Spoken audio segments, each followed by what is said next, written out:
Excellence,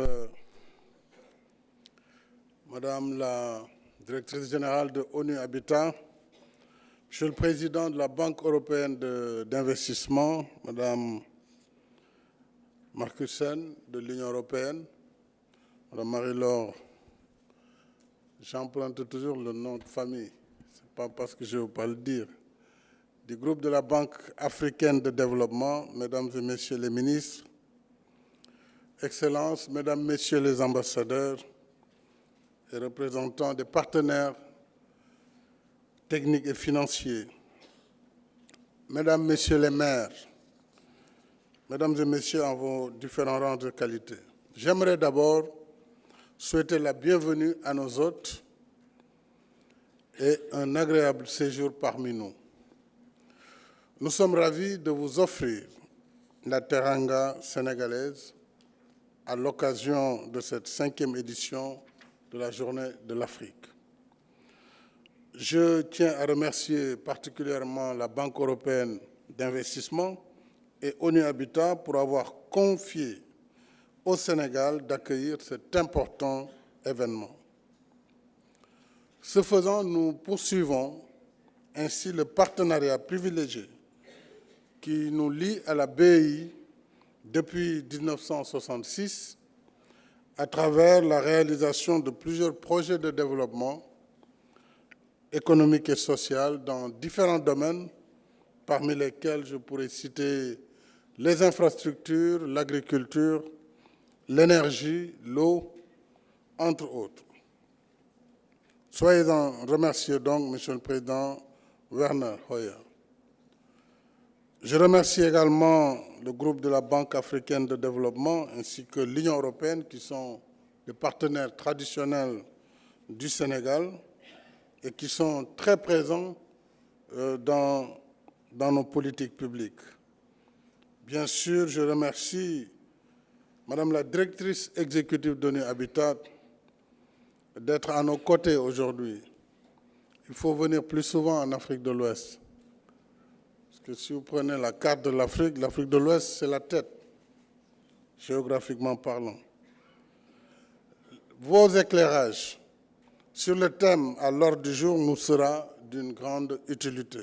Je suis quand même quelque peu perplexe puisque tout le monde a parlé d'une vidéo que moi je n'ai pas vue, je n'ai pas eu la chance de la voir, mais je devine certainement l'émotion et la détresse de la jeunesse ainsi que des populations face à tant de difficultés dans nos villes.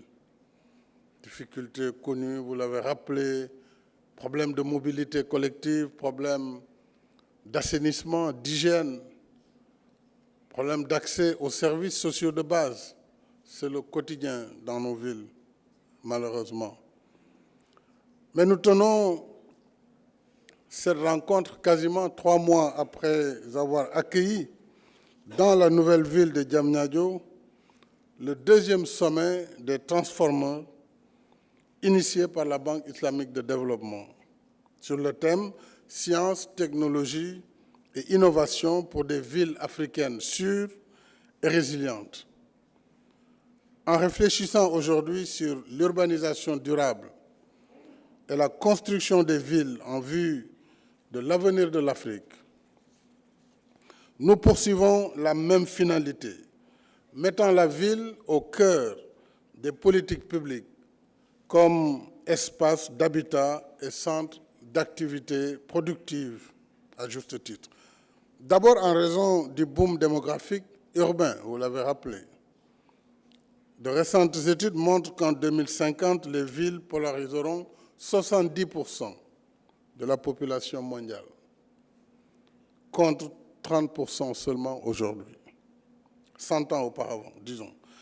Il y a également les défis inhérents à la croissance exponentielle des villes, défis liés à la mobilité urbaine et à l'accès aux services de base, je l'ai dit, accès à l'école, à la santé, à l'eau et à l'assainissement principalement.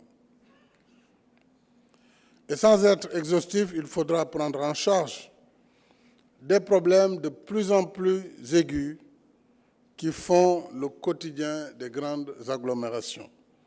je pense à l'insécurité, à l'insalubrité et à la pollution. Et toutes ces fragilités affecteront l'Afrique de façon encore plus pressante si le rythme de son développement ne soutient pas celui de sa croissance démographique. En effet, les prévisions nous disent que d'ici 2050, c'est dans 25 ans, 25-30 ans, la population africaine dépassera 2 milliards d'habitants, dont plus d'1 milliard de citadins. Plus d'1 milliard de citadins, soit le taux d'urbanisation le plus élevé au monde. Pour autant, je ne voudrais pas vous faire peur, même avec 2 milliards d'habitants, l'Afrique n'est pas si peuplée que cela.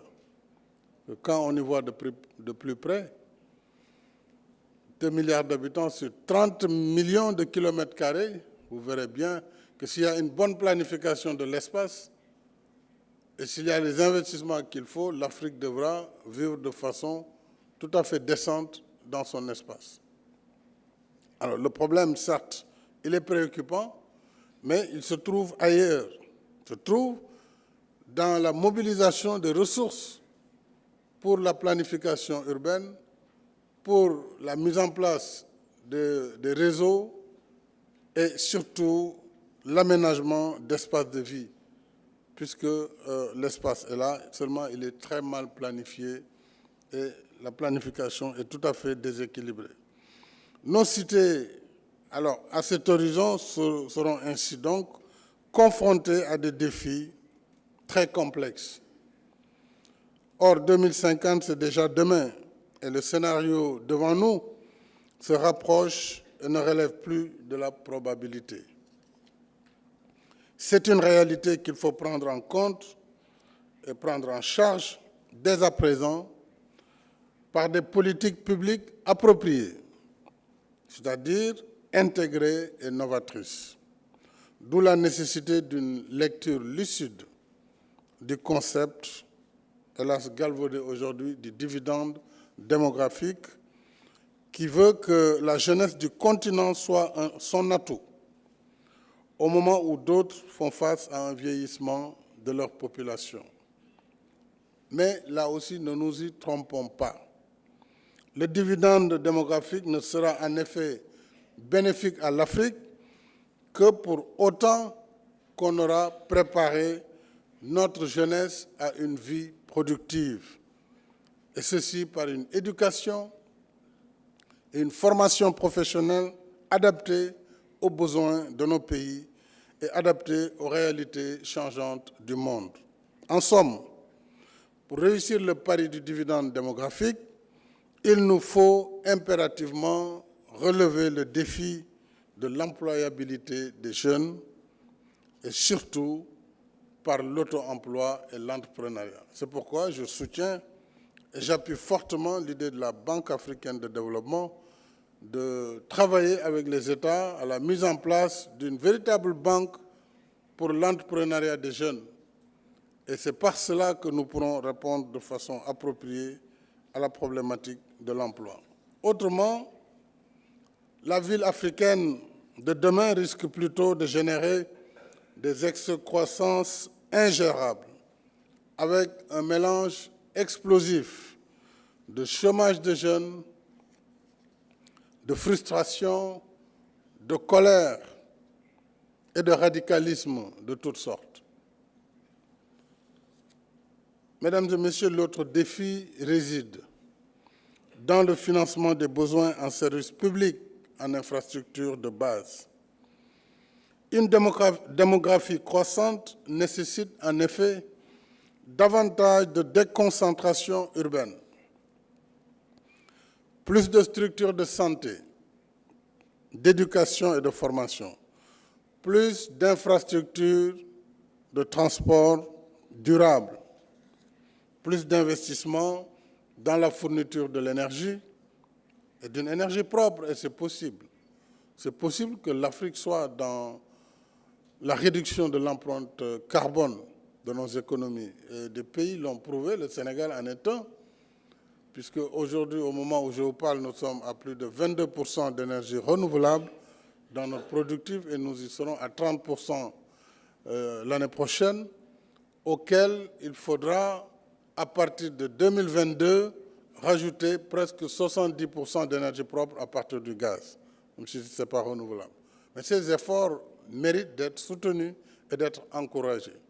Que l'Afrique peut bien tourner le dos aux énergies polluantes, comme le charbon.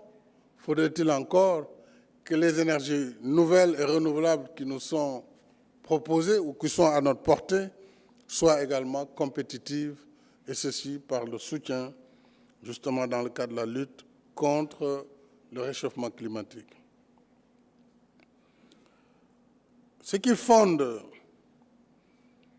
ma vision pour le Sénégal de demain, à travers des initiatives et programmes novateurs, certains ont été cités, la création des pôles urbains.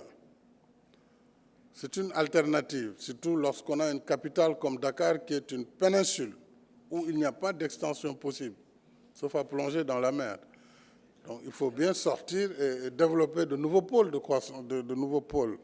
Ces pôles urbains comme celui de Diamniadio, la nouvelle ville, mais aussi Diamniadio et le Lac Rose, les pôles de Daga-Kholba et d'autres, aujourd'hui sont en promotion pour faire de l'aménagement et attirer les promoteurs immobiliers afin justement de déconcentrer et d'avoir un meilleur plan d'urbanisation et un meilleur plan d'aménagement du territoire. En fait, c'est ce qui nous manque le plus. Et surtout le financement des voiries et réseaux divers qui doivent accompagner toute planification urbaine. Nous avons aussi un programme appelé Programme de modernisation des villes, Promoville. Et ce programme qui vient en soutien aux communes. Nous le savons, la plupart de nos communes ne peuvent pas financer la voirie urbaine. Nous venons à leur soutien et nous avons besoin aussi de beaucoup construire des pavés pour éliminer l'ensablement de nos voies. D'ailleurs, l'une des problématiques majeures auxquelles nous faisons face dans le cadre du programme Zéro déchet, c'est que dans la gestion de nos ordures, nous ramassons plus de sable que d'ordures.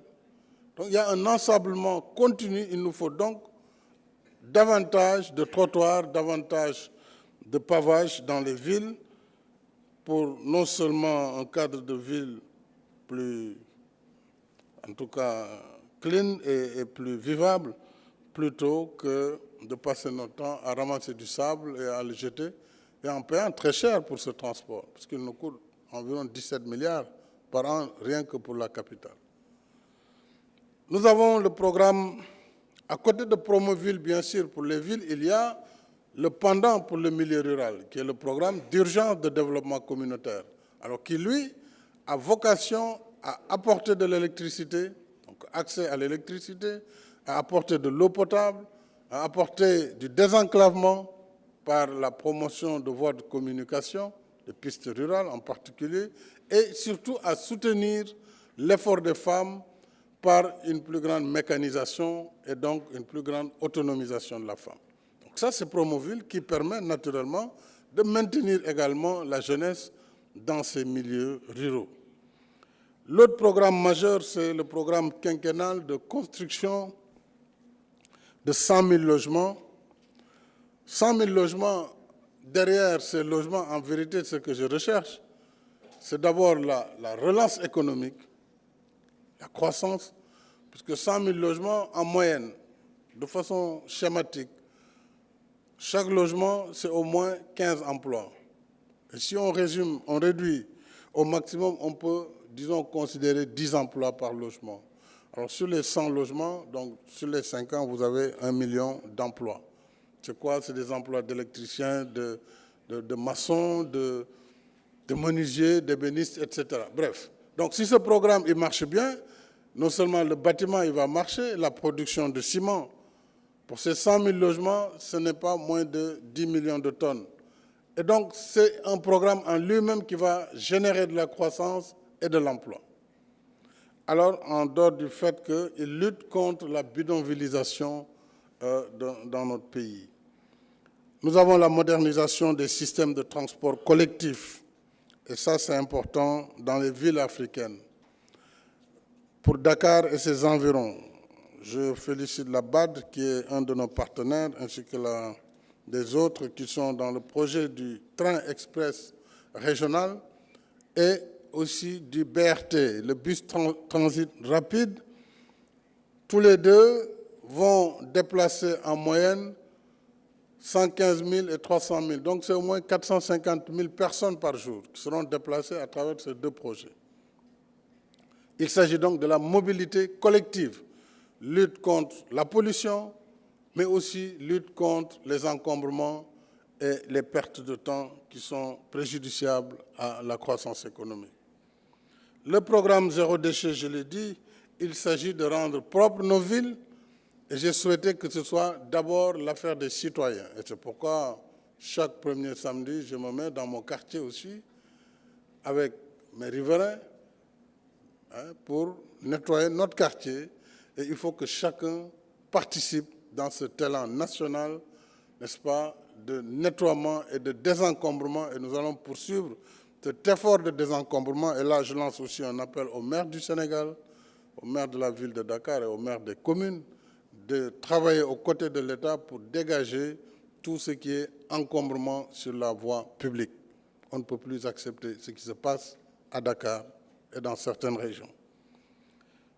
Alors ce programme Zéro déchet, bien sûr, aura besoin d'un accompagnement dans le cadre de l'aménagement urbain, l'aménagement paysager, la plantation d'arbres, mais aussi la promotion des trottoirs, comme je l'ai dit. Et tout cela participe de l'embellissement et du cadre de vie. Et nous devons tous continuer à croire à cette politique de zéro bidonville, en plus de l'aspect gestion, bien sûr, des décharges, telles que la décharge de Mbobos, où nous travaillons en ce moment avec des partenaires en vue de sa transformation et de son recyclage. Nous avons enfin le projet Smart Sénégal, pour renforcer la connectivité digitale sur l'ensemble du territoire national et promouvoir la dématérialisation des procédures administratives pour ce qui concerne l'État. Nous y travaillons beaucoup dans le cadre de Doing Business et il faut que notre administration soit une administration de plus en plus électronique. Il faut que les procédures également dans les communes, je sais que beaucoup de communes ont déjà réglé la question de l'état civil par justement une informatisation du fichier de l'état civil. Et il nous faut donc des villes connectées, des villes intelligentes. Il faut que toutes les planifications futures tiennent compte de ces impératifs dans les VRD et dans les villes durables. Enfin, mesdames et messieurs, à la lecture de l'ordre du jour d'aujourd'hui, je me réjouis de savoir que vous aborderez des sujets aussi pertinents que les villes et les changements climatiques, la transformation numérique comme facteur d'inclusion et le financement de projets et programmes de développement. Ce dernier aspect, sans occulter les autres, retient particulièrement mon attention, puisqu'il rejoint ma préoccupation sur la prise en charge de la problématique des jeunes dans la définition et la mise en œuvre de toute politique urbaine qui se veut intégrée, crédible et durable. Et si j'insiste sur cette problématique, c'est que je suis convaincu que la solution dépendra largement du succès dans la construction de la ville africaine de demain. En effet, de tout le temps et en tout lieu, l'ambition débordante de la jeunesse est un phénomène toujours à la recherche d'un terrain d'expression. Or, quand nos campagnes se vident de leurs jeunes, ce qui est souvent le cas, faute d'activités productives, et que nos villes n'arrivent plus à leur offrir des perspectives plus heureuses, rien alors ne pourra brider leur rêve de lendemain meilleur au-delà des frontières, quitte à succomber au mirage périlleux de la migration clandestine. C'est en cela que je salue la tenue de cette journée de l'Afrique, de concert avec nos partenaires, la BEI, l'Union européenne, l'ONU Sud Habitat, ainsi que la Banque africaine de développement et l'ONUDI, parce que les problèmes qui nous occupent ici impactent également le monde. Et à mon sens, cette journée doit être moins un exercice de délibération conceptuelle qu'un atelier de travail. Un atelier de travail pour que nous puissions échanger nos expériences respectives, puisque nous connaissons bien les problèmes dans nos villes, nous connaissons parfaitement les maux. J'ai été maire, en effet, ça ne fait pas si longtemps. Hein. J'ai quitté quand j'ai été élu président. Donc ce n'est qu'en 2012 que j'ai cessé d'être maire. Je connais parfaitement le malheur des maires. Très, très difficile. Une population exigeante, pas de ressources. Et beaucoup de conflits à régler à une échelle micro. Mais arriver d'arbitrer des conflits entre les taxis, les chauffeurs de taxi, les chauffeurs de calèches. Dans ma ville, il y a encore des calèches, taxis. Ça se modernise hein, à Fatick parce que maintenant on a des bus urbains, on a des taxis, mais il y a encore des calèches. C'est connu au Sénégal. Et ceux-là aussi veulent travailler et veulent vivre. Il y a les motos, taxis, les Jakarta. Il faut arbitrer ces micro-détails. Où est-ce qu'il faut les parquer? Parce que chacun a droit à un espace vital. Et les maires font face à toutes ces difficultés, à l'assistance à apporter aux populations, surtout dans les quartiers flottants. Parce que chaque fois qu'il s'agit de lotissement, alors c'est toujours l'anarchie. Et donc, nous devons aussi travailler à l'échelle des communes, je suis d'accord, et des villes, pour que les États, de concert avec toutes les collectivités, puissent avoir le même combat, mais aussi les partenaires qui nous accompagnent dans ces problématiques majeures. Ensemble, pouvoirs publics, partenaires techniques et financiers, élus territoriaux, secteur privé, experts et société civile, il nous faut travailler de façon concertée, pragmatique et solidaire pour relever les défis du présent et anticiper sur ceux du futur en apprenant les uns des autres, en tirant les leçons de nos réussites, mais aussi de nos échecs, et surtout en mettant en partage nos expériences pour les meilleures pratiques. C'est le pari que je voudrais faire avec vous pour cette 5e journée de l'Afrique, et je vous remercie de votre attention.